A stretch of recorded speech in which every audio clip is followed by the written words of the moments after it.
yang Nabi mengingati kepada Khadijah, atau kita panggil sambutan kenangan ingatan kepada Khadijah, itu dilakukan oleh baginda Rasulullah sallallahu alaihi wasallam. Sayyidina Khadijah dikuburkan di Ma'la. Di Mekah ni ada dua isteri Nabi yang dikuburkan. Satunya Khadijah, yang keduanya Maimunah. Yang lain semuanya adalah berada di Madinah, di Baqi', ya. Baik. Kemudian setelah itu meninggallah pula bapa saudara Nabi yang sangat melindungi Nabi, iaitu Abu Talib. Abu Talib meninggal dalam keadaan Nabi sedih, ya. Dia tak mengucap syahadah di akhir umurnya, itu disebutkan dalam beberapa riwayat. Dan Abu Talib adalah orang yang sangat membela kepada Nabi SAW, walaupun dikatakan dia tak ikut kepada ajaran baginda Rasulullah SAW. Jadi kehilangan dua tonggak ini menyebabkan Nabi SAW, walaupun dalam keadaan sedih, ya, sedih kehilangan orang sayang, tapi sedih itu bukan menyebabkan Nabi kita panggil apa, putus asa, menyebabkan Nabi berehat, menyebabkan Nabi kurang dakwah. Tak. Macam orang kadang-kadang apabila dia rasa kehilangan dan sebagainya, dia pun makin slow dalam usaha dan sebagainya. Tapi Nabi tidak. Dalam dakwah ini amanah daripada Allah. Maka Nabi ketika itu berfikir untuk nak cari satu base yang di luar daripada Mekah. Sebab di Mekah ni penentangan dia semakin kuat, apalagi setelah kehilangan dua orang tunjang yang membantu dakwah dan melindungi Nabi ni. Jadi Nabi memberi keputusan untuk nak pergi ke Taif. Kenapa Taif? Kerana Taif ini juga tempat yang dekat dengan kampung Sa'ad bin Bakar, yang mana Nabi SAW dulu pernah disusukan dan dijaga di situ selama 2 tahun. Bahkan disebutkan 4 tahun Nabi kat situ setelah diminta lagi tambahan oleh Halimatus Sa'diyah. Halimatus Sa'diyah kampungnya dekat sini, tapi bukanlah di Taif, tapi sebelum dekat, kalau kita kata dari sini beberapa puluh kilometer lagi sampai kepada Bani Sa'ad bin Bakar, iaitu kampung, iaitu Halimah As-Sa'diyah. Halimah As-Sa'diyah ni ketika dia dulu di zaman ketika musim tu, musim kemarau di tempat mereka ni selalu ambil upah untuk menyusukan anak-anak yang berada di Mekah. Itu kebiasaan orang Arab Mekah ni, Quraisy, dia akan hantar anak-anak mereka pergi untuk dijaga dan disusukan di luar daripada kota Mekah. Salah satu dari sebabnya mereka ni ada kuat mengatakan bahawa di Mekah ni bahaya, dia punya tak elok environment dia, ada penyakit dan sebagainya. Maka cara untuk melindungi anak-anak mereka, mereka hantar untuk disusukan keluar daripada Mekah. Ini dakwaan mereka. Dan tapi ada hikmah dia, iaitu kalau di Mantiqah ataupun di kampung-kampung ni, mereka dapat didikan bahasa, mereka dapat didikan yang lebih terjaga di tempat yang lebih bersih di luar, kerana pengaruh kat Mekah pada waktu itu dengan gejala-gejala sosial dia, dengan berhala dan sebagainya. Jadi Nabi juga tak terlepas daripada keadaan itu. Maka datanglah berbondong-bondong orang-orang perempuan dan suami mereka daripada Bani Sa'ad bin Bakar ni ke Madinah. Ni Halimah Sa'diyah ada cerita. Pada waktu itu dia kata dia pergi itu kerana kemarau yang sangat di tempat dia, akhirnya bekalan yang dia bawa pun habis. Jadi dalam perjalanan tu, dia punya keldai yang dia naik ni slow betul. So dia tertinggal kat belakang. Dia bawa unta dia pun slow juga. Dan tak ada susu pun untuk diperah, dah habis. Dia punya susu pun minta maaf habis. Maka dia bawa baby, masa tu dia ada anak kecil, dan juga beberapa anak dia baby ni daripada malam menangis, tak berhenti kerana kelaparan. Jadi kerana itu dia ketinggalan di belakang. Sampai di kota Mekah, setiap daripada perempuan Bani Sa'ad ni sempat lalu di depan rumah Aminah, iaitu rumahnya Abdul Muttalib, yang mana di situ adanya Rasulullah SAW. Tapi apabila ditanya, ada tak bayi yang nak disusukan dalam rumah ini, maka akan mereka mengatakan ada. Maka mereka akan tanya, mana ayah dia? Maka mereka mengatakan ayahnya telah pun meninggal dunia. Kerana Nabi SAW kehilangan ayahnya ketika dia umurnya 2 bulan di dalam kandungan ibunya. Jadi ketika dengar ayah dah meninggal, mereka ni biasanya katakanlah ayah dah meninggal ni, mereka anaknya anak yatim. Anak yatim ni bagi mereka tak baik. Satu, keduanya hasil yang mereka bakal dapat tu tak sebanyak daripada orang yang memiliki ayah. So setiap orang yang lalu tu akan akhirnya tak jadi untuk ambil Rasulullah Nabi Muhammad ni sebagai anak susuan, walaupun mereka tak tengok pun. Kerana kata para ulama, kalau mereka tengok pasti mereka akan ambil, kerana cantiknya, kerana barakahnya yang biasa dia lihat. Tapi sebelum mereka lihat, mereka tanya dulu, jawapan yang diberikan mereka tak ambil. Sampailah terakhir, Halimah ni pun dia sampai kat rumah tu, dia tanya macam itu, jawapan yang sama, dia pun tak nak pergi ambil. Dia pun jalan, tapi kerana semua dah mendahului, semua bayi-bayi tu dah diambil oleh perempuan daripada Bani Sa'ad, maka dia dah tak ada lagi bayi yang tinggal. Maka dia kata kepada suami dia, kita dah tak ada pilihan lain dah, takkan kita nak balik dengan tangan yang kosong. Kita baliklah kepada anak yatim tu, kita ambillah macam mana pun, kita berserahlah kepada Allah. Maka dia balik ke rumah tu, balik kata Halimah. Pada waktu itu dia kata, kami sanggup untuk susukan bayi itu. Maka dikeluarkan. Pada waktu itu Nabi SAW yang diletakkan satu bekas yang dialas dengan kain berwarna hijau. Ketika dia kata, aku melihat kepada bayi itu, aku jatuh cinta. Masya Allah, cantiknya, bercahayanya baginda Rasulullah. Pada waktu itu dia pun ketika melihat Nabi SAW, dan Nabi pada waktu itu bangun mencelikkan mata dia. Dia kata, ketika itu Nabi SAW melemparkan senyuman kepada aku. Lagi dia mabuk cinta kepada Nabi. Tapi dengan luar biasanya, ketika mana dia angkat, dia merasakan minta maaf, susunya ketika itu membengkak. Dan maka kerana itulah akhirnya dia sodorkan Rasulullah itu pada waktu ketika itu minta maaf susunya, dan disusui oleh baginda Rasulullah SAW di sebelah kanan, sehingga akhirnya habis. Dan dia lihat Nabi masih lagi ingin meminum, dan dia balikkan di sebelah kiri. Ketika di sebelah kiri, Nabi SAW enggan nak minum. Dia nak juga sebab dia sayang betul dengan baby ni, bayi ni. Tapi Rasulullah tak enggan. Maka dia letakkan kembali ke tempat tu. Apabila dia letak balik ke tempat tu, dia dengar bunyi tangisan. Siapa yang menangis? Anak dia menangis, daripada semalam menangis. Tapi kerana jatuh cintanya kepada Nabi, dia tak dengar tangisan anak dia. Dan kata para ulama, kenapa Nabi tak nak isap susu yang sebelah kiri? Kerana Nabi nak bagi bahagian itu kepada saudara susu dia yang lain. Masya Allah, dari kecil lagi Allah didik adab akhlak kepada Nabi, prihatin kepada yang lain, ya. Maka ketika itu disusukan anaknya. Kemudian dia lihat untanya pun dah membengkak susunya, diperah susu, diminum dia dan suaminya dan anak-anaknya. Keledainya pun dapat susu, makan yang cukup. Akhirnya ketika dia balik ke kampung ni, dan perjalanan dia potong semua orang, dia bawa Rasulullah, sehingga mengatakan, dia Halimah, ni kau dapat keledai baru ke? Tak, ini yang lama, yang biasa. Macam mana dia boleh dapat power kat mana ni? Mereka tak tahu itu adalah daripada Nabi SAW. Sampai dia dapat di saat Bani Sa'ad bin Bakar ni, subhanallah, pada waktu itu barakahnya Rasulullah itu tersebar di rumah tangganya Halimah ini, sehingga kambing-kambingnya gemuk-gemuk. Sehingga orang-orang Sa'ad bin Bakar pada waktu itu mengatakan, jom kita intip mana agaknya dia bawa gembala dia punya kambing ni. Entah dia makan spinach kat mana kot dia kambing dia. Mereka tak tahu, tak sangka bahawa bayi itu sebenarnya yang membawa keberkatan. Jadi mereka pun kadang-kadang ikut bawa kambing kepada mana tempat yang suami Halimah dibawa. Mereka pun suruh ragut dekat situ. Tapi balik sama juga keputusan dia.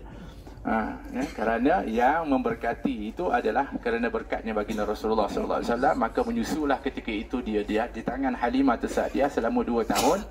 Cukup 2 tahun dia ingin pulangkan, tapi dia minta lagi tambahan kepada Aminah kerana melihat keberkatan daripada baginda Rasulullah SAW. Maka duduk Nabi lebih daripada itu. Tapi pada tahun umur Nabi keempat, pada waktu itulah berlaku syaqqus sadr, pembedahan dada baginda Rasulullah SAW, yang menyebabkan Halimah merasa bimbang kalau Nabi ini diapa-apakan.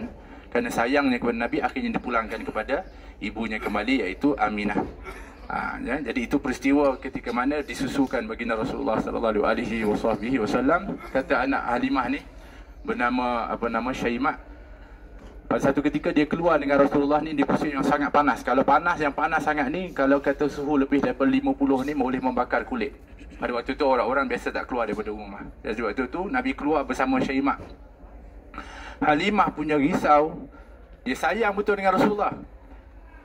Sekali dia balik, Syaimak balik dengan Rasulullah, Syaimak ni kena marah dengan Halimah. Kenapa kamu bawa anak anak Quraisy ini ke Rasulullah Muhammad ini keluar bersama kamu? Dia marah, dia bimbangkan Rasulullah daripada anak dia lagi. Kata Syaimak, wahai ibu, jangan bimbang. Sepanjang aku berada dekat dengan dia, cuaca panas tu tak kena kepada aku. Awan sentiasa mengiringi kepada aku. Cuaca dia seronok, tenang, sedap, sejuk je ketika berdekat dengan saudara Arab aku ini, kata Syaimak. dari kecil lagi Rasulullah sudah pun dijaga oleh Allah Subhanahu wa taala. Jadi itu sebab Nabi pilih Taif untuk tempat dakwah, mengingati kepada tempat yang dulu pernah Nabi menyusu di sini, dengan harapan penduduk Taif ini yang dipimpin pada waktu itu oleh suku Saqif. Nabi SAW merancang untuk pergi, dan Nabi pergi ketika itu keluar dengan Zaid bin Harithah, anak yang dijaga oleh baginda Rasulullah SAW. Nabi pergi naik panjat, dan Nabi rancang jumpa pemimpin-pemimpinnya seperti Abdul Yalil dan juga beberapa pemimpin yang lain. Tapi rupanya keluarnya Nabi itu diketahui oleh orang-orang Quraisy, dan orang Quraisy sudah pun lebih dahulu jumpa kepada pemimpin Taif dan memberi amaran. Kerana Taif dengan Mekah ni sebenarnya ada saingan. Di sini saingan keagamaan dan juga ekonomi pada waktu itu. Taif ada yang berhala yang besar namanya Lata. Kalau di Mekah namanya Hubal. Ni antara berhala-berhala, dia ada 3. Lata, Hubal dan Uzza. Yang di kalau Lata ni, Lata dekat Taif. Jadi orang kalau yang nak pergi sembah Lata ni kena pergi Taif. Taif ni tempat Tuhan besar, Lata. Kalau Mekah, Hubal, ada yang namanya Uzza. Jadi oleh kerana itu mereka ni tak nak sampai nanti kalau tempat ini nanti akhirnya dikuasai oleh Rasulullah SAW, dan juga mereka memikirkan nanti akan bersiko, akan akhirnya berlaku juga kepada kota Mekah. Jadi Nabi sampai, Nabi pergi kepada Abdul Yalil dan juga pemimpin-pemimpin yang lain, sebab nak masuk satu tempat jumpa pemimpin dulu. Ini cara adab juga. Untuk masuk satu kampung jumpa ketua kampung dulu. Kita jumpa dulu pemimpin dia, supaya apa? Kenal, supaya kita dapat ajak, supaya kita dapat berkenalan terlebih dahulu. Jadi ketika jumpa, ternyata sambutan itu adalah sambutan yang kasar daripada mereka. Bahkan mereka mengatakan, sama ada engkau keluar daripada sini atau kamu akan diusir keluar daripada sini. Kami tak gila untuk ikut seperti kamu, dan macam-macam makian yang keluar daripada mulut mereka kepada Nabi SAW. Nabi tak putus asa. Nabi duduk sini 10 hari. Setiap hari Nabi datang juga. Nabi masih lagi untuk nak menyeru mereka kepada Islam, dan akhirnya mereka atur satu program, iaitu mengumpulkan daripada pemuda dan anak-anak yang mana diatur untuk nak baling batu kepada Nabi SAW. Mereka buat macam mana? 2 barisan. Nabi kena lalu tengah-tengah. Jadi ketika Nabi datang tengah-tengah, biasanya orang lalu tengah-tengah, orang baling bunga, orang baling tu kan, untuk peraikan. Tak, ini dibaling dengan batu kepada baginda Rasulullah SAW. Sehingga akhirnya Nabi jatuh beberapa kali, dan mereka angkat Nabi. Untuk apa? Supaya dibaling lagi kepada Nabi SAW, sehingga berdarahlah tubuh Nabi, kepala Nabi mengalir sampai ke kaki baginda Rasulullah SAW. Dahsyat. Sebab tu ketika mana Nabi ditanya oleh Aisyah balik daripada Uhud, dahsyat, dia tertusuk tulang pipi Nabi SAW dengan besi, berdarah di antara tengah kepala baginda Rasulullah, cedera baginda Rasulullah, cabut gigi baginda Rasulullah. Tapi ketika Aisyah tanya, ada tak yang lebih dahsyat berlaku kepada kamu daripada Uhud? Kata Nabi, ada, iaitu di Taif. Taif lebih dahsyat lagi daripada peperangan Uhud, kata baginda Rasulullah. Sebab tu Nabi ketika mana dia dapat pergi ke Masjid Qur, Masjid Qur nanti yang mungkin kita akan lalu, Wallahualam, itu pun tak boleh berhenti. Itu pun dia dah simen dah. Masjid Qur ni adalah tempat yang Nabi berteleku dia dengan dia punya siku, duduk. Kerana memikirkan pada waktu itu Nabi dibaling dengan batu. Ada yang nak tolak batu daripada atas lagi untuk nak jatuhkan, maka ditahan. Sebab tu ada batu-batu yang tergantung dekat atas tu, dan dia katakan, Wallahualam, yang batu yang sebenarnya mereka tolak tapi tak dapat untuk jatuh ke atas Nabi SAW. Tempat itu katakan ketika Nabi berteleku, batu itu lekuk, dan Qur maknanya siku. Sebab tu masjid dibina sebagai ingatan, namanya Masjid Qur, dan masjid sekarang ni telah disimen dan telah ditutup sama sekali, supaya tidak dapat untuk diziarahi dan didatangi lagi. Itu memang kerja dia orang lah. Kerja yang tutup-tutup sejarah ni memang kerja dia orang lah tu. Walhasil, kita akan lalu insyaAllah, kalau ada rezeki kita akan tunjukkan di tepi jalan tempat tersebut. Dari situlah kemudiannya mereka cuba lagi mengejar Nabi, dan akhirnya Nabi masuk ke kebun anggur yang dimiliki oleh 2 orang yang namanya Utbah dan Syaibah, daripada anak Ar-Rabi'ah. Ni semuanya adalah musuh Nabi. Rabi'ah ni orang kuat menentang baginda Rasulullah. Anaknya Utbah dan Syaibah juga termasuk yang juga kuat menentang Nabi. Tapi kemanusiaan itu tetap ada pada setiap orang. Walaupun musuh macam mana pun, ketika melihat parahnya baginda Rasulullah, satu rasa kasihan mereka kepada Nabi. Maknanya nak tengok, nak tunjuk kata dahsyatnya apa keadaan Nabi tu, orang yang musuh pun jadi kasihan. Bayangkan. Akhirnya dia buat apa? Dia pun utuskan dia punya pembantu namanya Adas. Adas ni adalah hamba ataupun pembantu yang mana dianya menjaga kebun anggur ni. Dia suruh, mereka nak bagi sendiri, rasa kasihan tu. Tapi ego, rasa nanti kalau dia orang yang bagi nanti, kita ni macam sokong pula. Jadi kerana rasa malu tu, dia suruh Adas ni untuk bagi. Tapi ada hikmah dia. Ketika Adas sampai, bagikan anggur tu kepada Nabi dan Zaid bin Harithah. Nabi pun ambil. Kemudian ketika Nabi nak makan, Nabi sebut Bismillahirrahmanirrahim, Bismillah. Maka Adas ni rasa heran. Kalimat ni dia tak pernah dengar dekat daerah ni, dia kata. Sebab dia bukan daripada daerah tu, dia datang daripada Iraq, daripada Nainawa, satu tempat namanya Nainawa, iaitu daripada Iraq. Jadi kata Nabi SAW, kau daripada mana? Aku daripada Nainawa. Kata Nabi, kau daripada kampung iaitu Yunus bin Matta, iaitu Nabi Yunus. Lagi dia terkejut sebab dia tahu orang dekat sini tak ada mengetahui tentang para Nabi, khususnya Nabi Yunus. Sebab orang-orang Arab adalah namakan jahiliah, mereka tak ada rujukan, mereka tak ada kitab, mereka tak ada sejarah yang lalu tentang para Nabi. Jadi ketika Nabi sebut tentang Nabi Yunus, dia sangat teruja ketika Nabi tahu tentang Nabi Yunus yang berasal di tempat dia yang namanya Nainawa. Tempat Nabi Yunus tinggalkan pada waktu itu dan akhirnya ditelan oleh ikan paus atau ikan nun pada waktu itu. Jadi ketika dia dengar macam itu, dia kata, macam mana kamu kenal? Kerana Yunus itu adalah saudara aku, dia adalah merupakan seorang Nabi dan Rasul, aku juga adalah Nabi dan Rasul. Maka ketika dengar seperti itu, Adas terus mencium tangan Nabi dan kaki Nabi SAW dan akhirnya beriman kepada Nabi. Satu bentuk hiburan kepada Nabi. Seluruh penduduk Taif tak ikut dakwah Nabi, tak mahu ikut dakwah Nabi. Mereka tolak dan bahkan biasa. Tapi ada satu mutiara yang beriman, satu hiburan kepada baginda Rasulullah sallallahu alaihi wasallam, beriman di hadapan baginda Rasulullah sallallahu alaihi wasallam pada waktu itu. Kemudian setelah itu Nabi SAW berangkat meninggalkan kota Taif.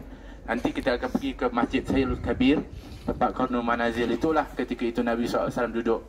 Kemudian Nabi mengadu kepada Allah, Allahumma inni ashku ilaika dha'fa quwwati. Ya Allah, aku mengadu kepada kamu. Apa yang diadukan oleh Nabi? Nabi tak adukan penduduk Taif tu baling aku, ya Allah. Dia sakiti aku, ya Allah. Dia lukai aku, ya Allah. Tak. Tengok Nabi punya kasih, punya sayang kepada umat dia. Nabi kata, ya Allah, aku mengadu kepadamu tentang lemahnya. Daripada kekuatan aku yang lemah. Wa dha'fa quwwati wa hawani 'alan nas. Aku hina, ya Allah, di hadapan pandangan manusia. Anta Rabb mustada'afin, engkau adalah Tuhan kepada orang-orang yang lemah. Kepada siapa saja kau nak letakkan aku, engkau punya hak, ya Allah. Kalaupun apa yang aku kena ini, ya Allah, aku tak kisah, asalkan itu bukan tanda engkau murka kepada aku. Wa illam takun ghadabun alayya fala ubali. Kalau sekiranya engkau tak murka selagi mana, berdarah ke, luka ke, hatta mati pun, tapi itu kau tak murka kepada aku tak kisah, ya Allah. Yang aku harap adalah kasih sayang dan rahmatmu, ya Allah. Datang dua malaikat yang menjaga dua gunung. Bukit ni yang disebutkan Ahsyaban ni adalah dua bukit yang berada di Mekah tu, iaitu Jabal Abul Qubais dan Qayquan yang duduk apit kepada Masjidil Haram.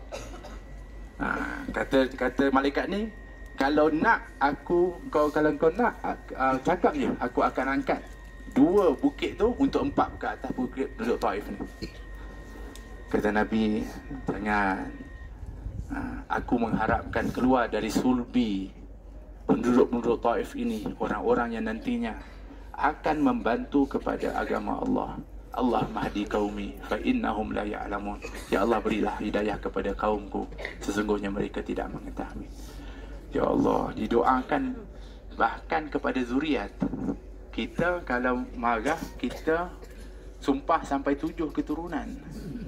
Nabi doa sampai zuriatnya. Kalaupun mereka tak beriman, harapannya zuriatnya akan beriman kepada Allah, menolong agama ini. Didoakan hidayah oleh baginda Rasulullah. Bahkan Nabi kata, kaum aku. Kalau kita tak ingin untuk nasibahkan orang yang buat kita dengan diri kita, Tapi Nabi masih lagi mengatakan kaum aku, dan Nabi beri pula excuse kepada Allah kerana mereka tak tahu. Ya Allah, kasihani kepada mereka. Lihat kasih sayang baginda Rasulullah sallallahu alaihi wasallam kepada umat, sebegitu diperlakukan, tapi Nabi sabar, Nabi tabah, Nabi doa kebaikan, Nabi mengadu kepada Allah tentang kekurangannya, sehingga akhirnya Nabi balik ke Mekah. Pada waktu itu Nabi SAW tak boleh masuk Mekah. Tak boleh. Sebab dah keluar dah, masuk tak boleh dah. Terpaksalah pada waktu itu nak cari jiwar, iaitu orang yang boleh beri suaka politik kat situ. Maka kerana orang-orang besar yang kabilah besar dah memang memusuhi Nabi dan tak mahu untuk berikan suaka itu, maka ada satu suku yang kecil yang dipimpin oleh